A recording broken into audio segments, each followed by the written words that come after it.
All right, we're live. I'm Christy. I'm just behind the camera talking because I know that we have trouble hearing sometimes. So go ahead and comment if you are here and let me know that who's watching with you. Let me see. We'll wait a couple seconds. I don't have anyone joined yet, so. See if it worked.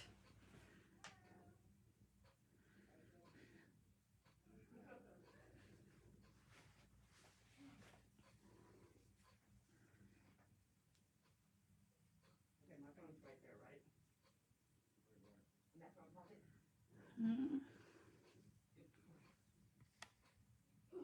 I'd actually stick my hand there. It's not big enough.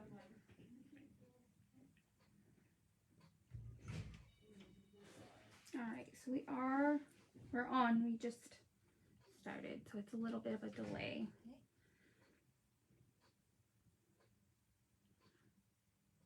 All right, so we have some people watching. I'm gonna turn this.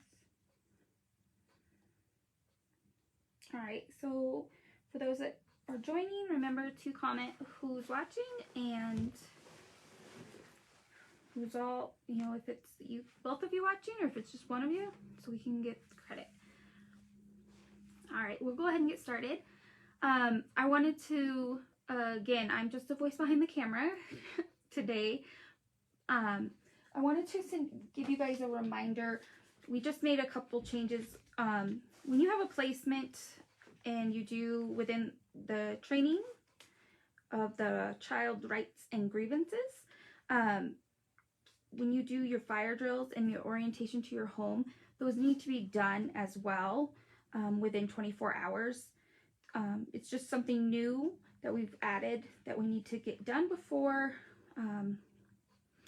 like, if it's a weekend, it can't be 48 hours. It has to be 24 hours, not business hours, just 24 hours. So this needs to be done when you do the fire drills and orientation to the house. So that's just a reminder.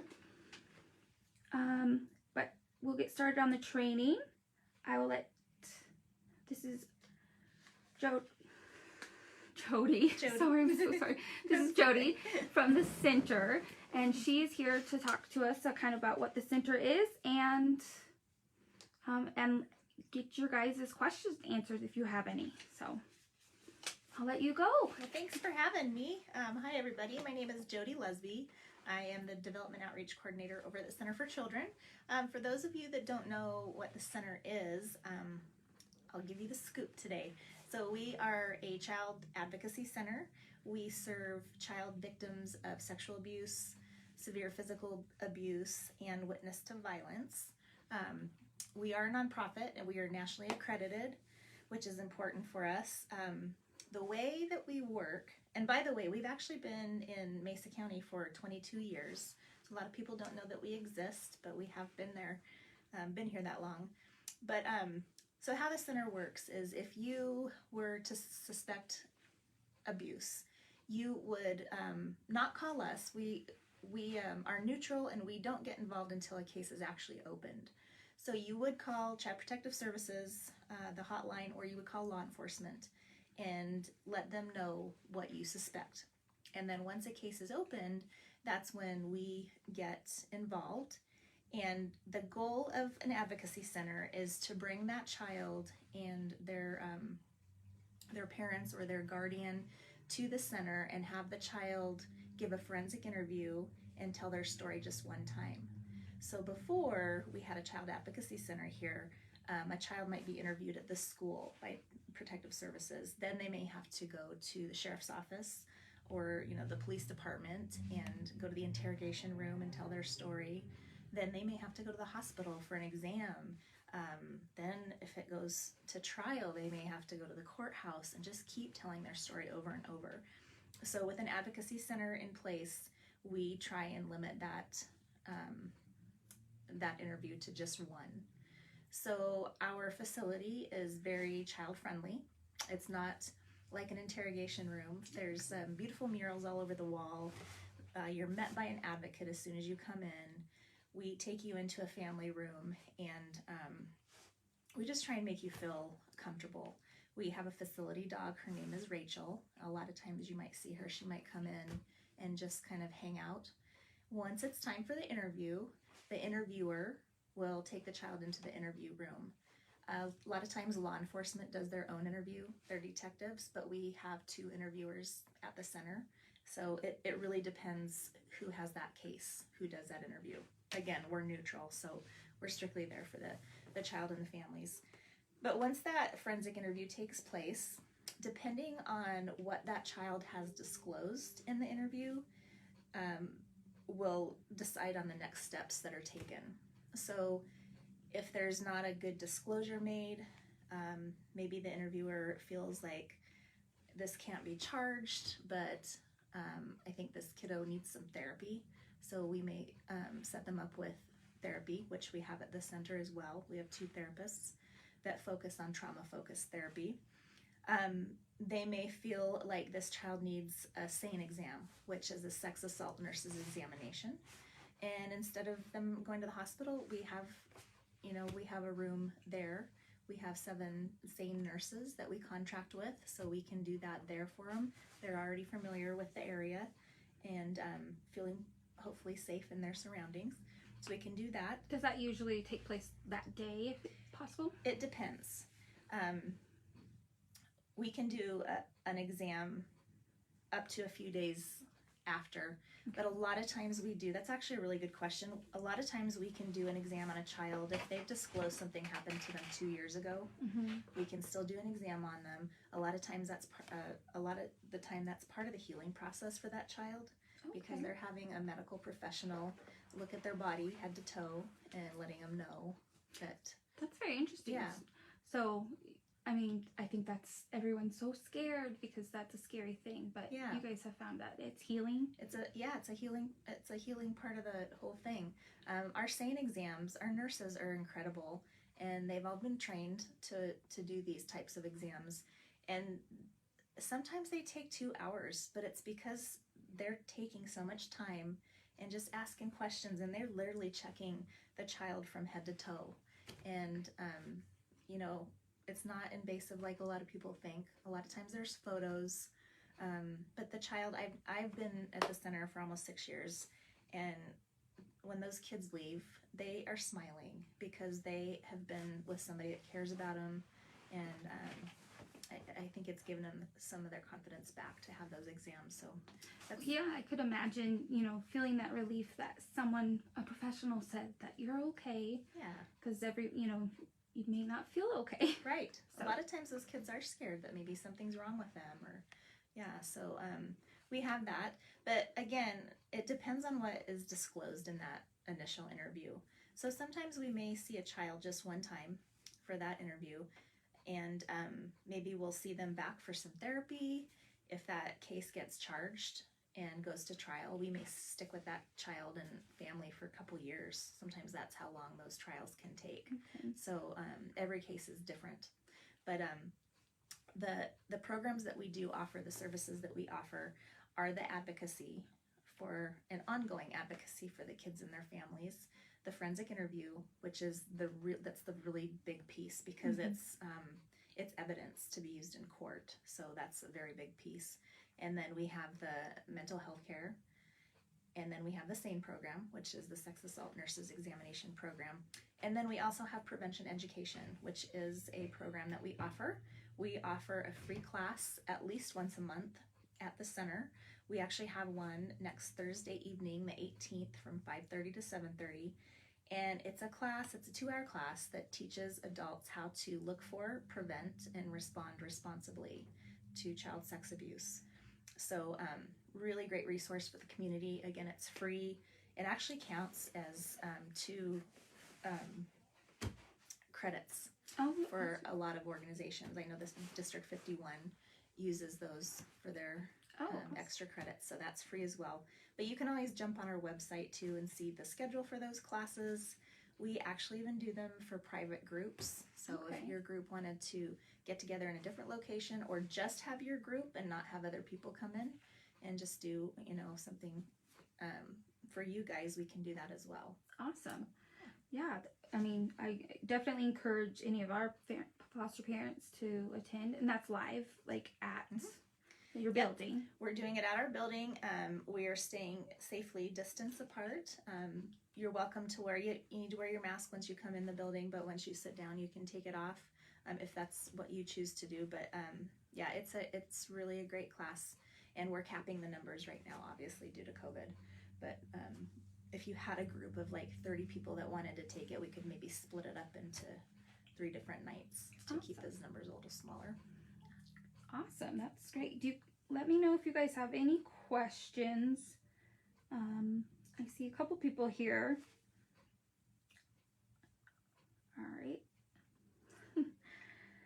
So during the whole process, if a foster parent brings the child in, what's their involvement? What would they do? Would they just sit in the waiting room? What do you ask of them? Okay. Yeah, great question. So once you come in, there's an appointment set up so we know that you're coming. So an advocate will meet you all at the door, and they will take you back to our family room. And oftentimes the kiddo doesn't want to stay in the family room. They want to go to our super awesome playroom. And we have one set up for younger kids and another one set up for older kids, like video games and stuff like that. But generally they're in the playroom playing with toys or playing on their phones. And then an advocate sits with the foster parents or whoever's brought that child and just answers any question that they have. They will spend the entire hour with you. If you don't have very many questions, they'll leave you alone, but they really just want to be there for you, support you, let you know of any other resources that you may be needing. We have a plethora of resources that we can help you with. So the advocate really spends time, and that's their main position there, is to just be there for those families. They'll stay in contact with you throughout the process. If you have questions once you leave the center later that evening, you can call and speak to your advocate. You get attached to a advocate, and they will stay with you. Okay. So yeah, we just want to make you guys feel that you're getting the support you need. Okay. And obviously those interviews that the children have, the kiddos, that's private with just them, and you said, is it just one at a time, or Yes. how many investigators? So yes, so that interview is private. A couple reasons. One, the child needs to know without a doubt that whatever they're saying to that interviewer is confidential. Mm-hmm. So oftentimes, well, not often, but it does happen that, maybe that child is afraid to tell because mom and stepdad are in the other room. And I'm just giving, a scenario. But maybe that child is afraid to say, like, so-and-so that's in the other room is hurting me. Mm-hmm. So we need to let them know that whatever they say in that forensic interview is private. So that's one reason. The other reason is because it is evidence to be used in court, and we need to follow the strict guidelines to make sure that's a solid piece of evidence if that does end up going to trial. Yeah, it would be really disappointing for them to share and then something tamper it or kind of make it so it's not a clear story. And after the interview, though, an advocate and the interviewer goes and talks with the family or whoever has brought that child. So we'll give them information that they need, answer any questions that they have, so they're not left in the dark. But they will help them with the next steps that need to take place.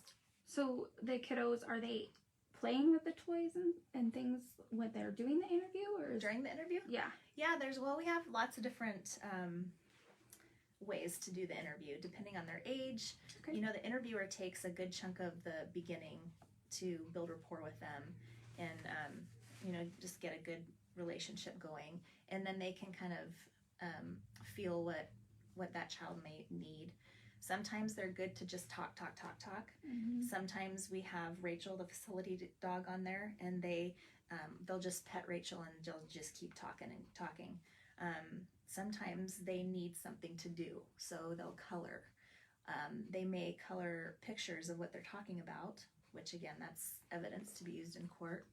Well, we have dolls and stuffed animals that a lot of times the interviewers will say, can you show me what you just told me with these stuffed animals? So that's another way of getting, a good disclosure. A lot of times with the younger kids. Yeah. But yeah, there's just different ways. We have fidget spinners sometimes for the older kids when they just, they just need something to do with their hands. But yeah. Yeah. So we have a question. Is the center similar to the Dolphin House? Yes, we're exactly the same thing. Okay. The Dolphin House is in Montrose. So they serve Montrose County. And, or is that Glenwood?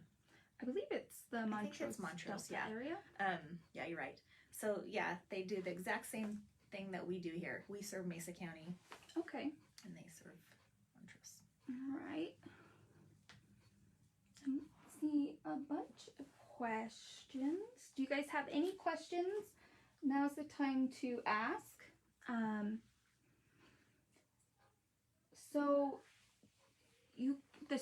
it's Stewards of Children. Stewards of Children. Okay. Yes. So that's the training that you offered at the beginning.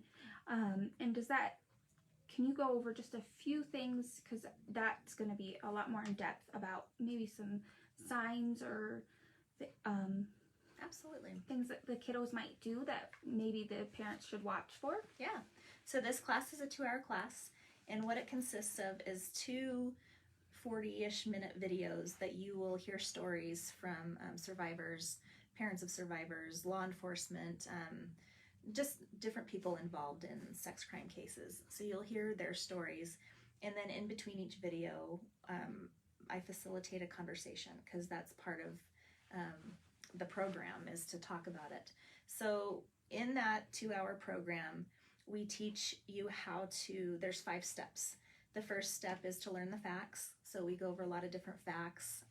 Sometimes people are just blown away by the fact that, for instance, 90% of people that offend on children, that child knows them. It's not a stranger. So that stranger danger is, that's very old. Yeah. It's not true.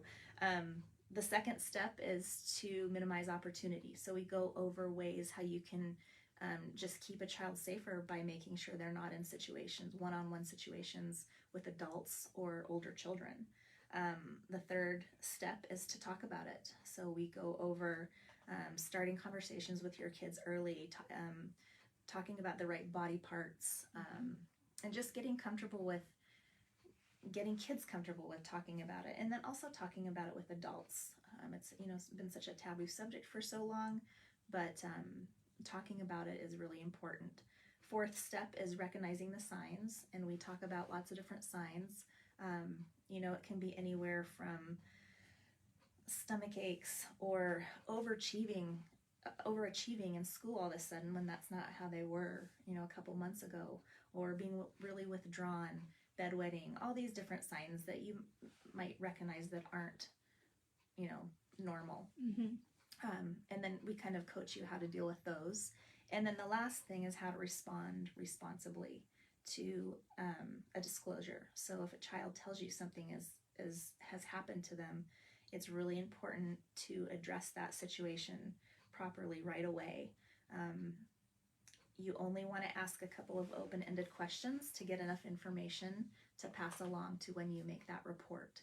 So just open-ended questions, that's it. And that can be very difficult, but we coach you on how to do that. Just acting very calm and just letting that child talk. And sometimes if they just talk for a little bit and you don't say anything too much, they're just kind of feeling you out, and they may come back a couple days later and talk to you more. But we really coach you on how to react to those situations and respond. So 2-hour class goes over those 5 steps, and it's really good information. I encourage everybody to take it. Yeah, it does sound like good information, because I think especially that response thing, it's a very fine-tuned. It's crucial. Yeah, you don't want to ignore the child, obviously, because that sends a message. And obviously we don't want to make anything that we can't use later on if it is an investigation. So, Yeah. because we don't want to ever put the words in the children's mouth. So, Right. like you said, Exactly. open-ended is, you can't Yeah. can't just say, well, did Dad say that? Or, Yeah. so. Examples of open-ended are, can you tell me more? Or can you tell me what happened next? But yeah, not those specific, like you said. Well, Yeah. Right. Yeah, and we, just a reminder for our foster parents, anytime there's a disclosure, you let your case manager know, and we have to call and make a hotline report because that's how this process gets started. And I guess that is my next question. When it gets started, do you get a referral from like Mesa County itself that it needs to be done? Yeah, so depending on who you call in. So if you're calling in, you call into the hotline? Yeah. Okay, that's how you guys do it. That's who is going to open the investigation, and with the facts and what has been told to them will depend on whether Child Protective Services starts the investigation, or if it's something more serious, if law enforcement needs to be called right away. It just depends. And then depending on who opens that, then they contact us and say, hey, we need to bring this child in for an interview. And then once we get that interview scheduled, we work together with everybody that is attached to that case. So if there's Child Protective Services personnel that's involved with that case, they will come in. If there's a Grand Junction Police Department detective that has that case and he's coming in to do the interview, we make sure he's in, and anybody else that just needs to be there for that case. And then, like I said, one interview, and everybody has access to view that interview that has to do with the investigation process on that particular interview. So, okay. Sorry, we just looking at the comments. Does anyone have any specific questions? Anything that they would like to know? Any concerns? It's kind of a lag, so we'll give it a second. Okay.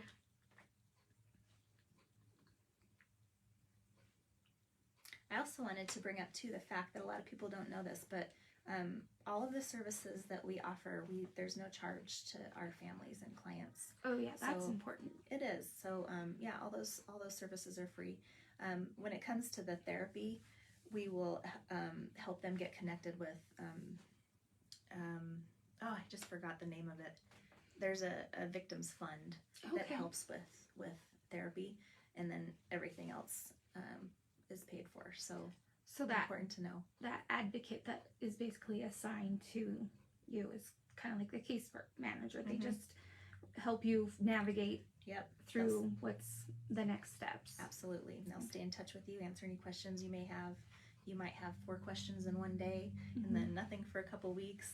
Call them again if you have a question, but they will stick with you throughout the whole process. So you've mentioned, maybe disclosures about sexual assault. What other type of, I guess, things do you guys see? What other type of trauma?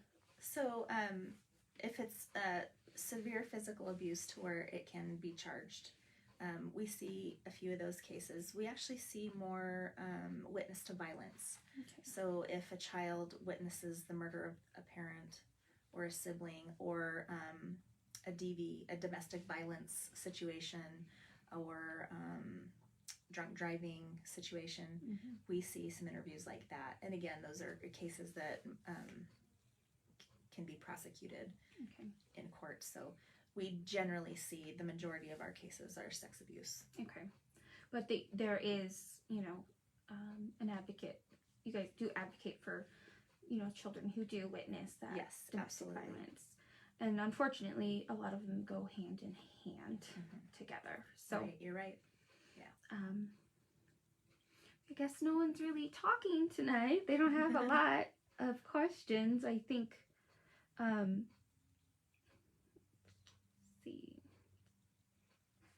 Our website is a great platform of information. If you do have questions later that you can't think of right now, but our website is great.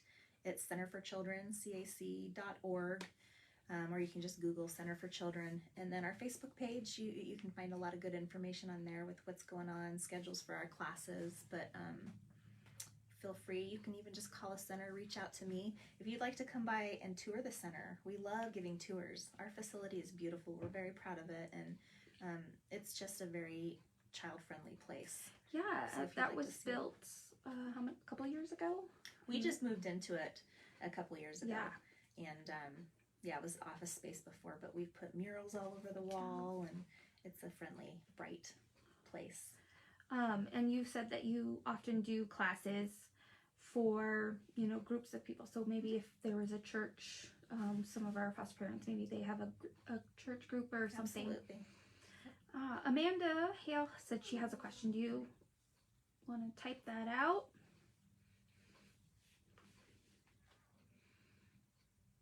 Just gonna wait.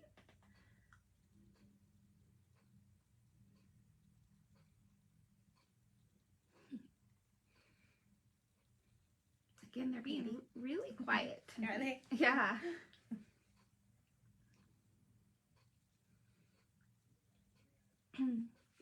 If a child or children have forensic interviews, but then later we suspect sexual abuse as well as the physical abuse, would there be a second interview? If it was a different disclosure, Okay. unfortunately they would have to go, unless they mentioned anything in the first interview. That does happen. That's actually a really good question. We have done multiple interviews on kids because they came in for one interview and then, a year later told their school counselor or something that something else is happening to them, so they would come in for another interview at that point. Even if both were at the same time period? Oh, same time period? We try very, very hard to only do one interview. Okay. So that is the main goal, and our interviewers are very well trained on just, asking the right questions that they need to and trying to get as much information so they don't have to come in again. Yeah. An interview can take anywhere from 1 hour to 2.5 hours. Okay. But our goal really is to just have it one interview. But of course, situations happen where we do have to do multiple interviews. Yeah. So basically, for each incident that they disclose, if it's different times. If they come in and disclose, so are you saying they disclose one incident in the interview and then? Well, I guess if they disclose maybe 1 year, and then that interview process is wrapped up, and then a year later they disclose more of Yes. that incident. Okay. Then they'll come in for another interview. Okay. And I hope that answers the question. yeah, she said thank you. And again, like we said, if there's sexual abuse and physical abuse at the same disclosure, it's just all one, so that goes we together. don't. Correct. And you said 1 to 2 hours, 2.5 hours. Is there a limit? Not at all. Okay. We saw there was an interview once that lasted 3.5 hours, and both the child and the interviewer were just exhausted. And in that case, she did want to come back the next day and keep talking. That's pretty rare. Usually an interviewer interview takes approximately an hour, with children that are 2 or 3, maybe not so much an hour, but rule of thumb, it's usually about an hour, hour and a half. And how do you mentioned that sometimes after those physicals with the nurse, that they are often, almost relieved. Do you feel how are the children reacting after those after interviews? Is it mixed? Is it? I have to say that there are very, very, very few cases, like just a handful of cases in the 6 years that I've been there, where I've seen the kids not happy. They are usually so happy when they leave. They've been able to tell somebody that believed in them. So that's a huge, relief for them. Again, it's part of the healing process when they're telling what has happened to them to a trusted adult in a safe, secure, confidential spot. we just love on them. We give them a blanket at the end of their interview, a homemade blanket and a teddy bear and a journal. So they're truly relieved, I think. I can't speak for every single child, but for the most part, they're happy when they leave. They're smiling. Kids are resilient, and the fact that they've been able to tell this to somebody that's believing them. And someone listened and feel heard. Right. Do you have any, I guess, advice or maybe for after the interviews, what our parents can do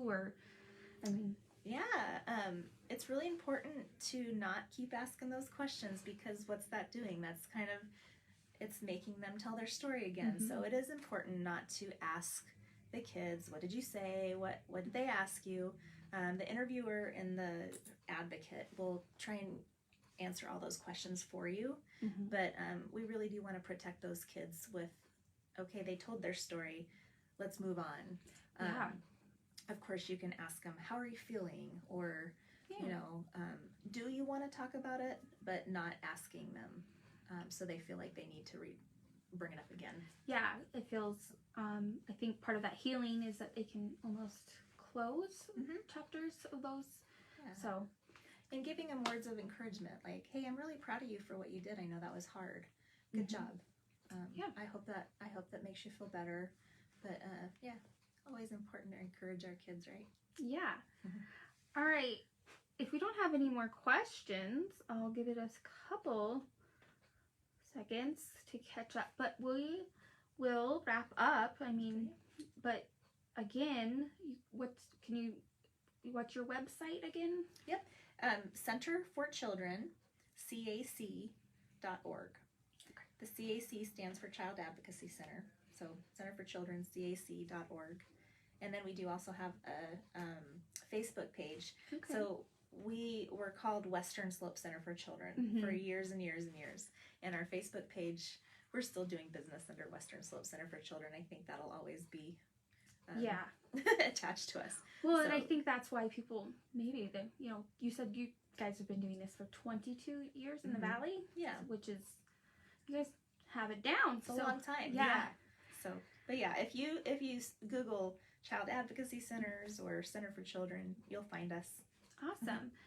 All right, so we'll wrap this up. If you guys do have questions, please feel free to reach out to Ariel or the center. And again, that training is next week. So next Thursday. Is there spots open? You can still sign up for it, 5:30 to 7:30. It's super relaxed. You can bring your dinner. Awesome. Yeah. And if we have you can. enough people interested, we can maybe work something out. But sign up if you want to get that next week. Absolutely. Awesome. Thank you guys. Thank you. You're very welcome. All right.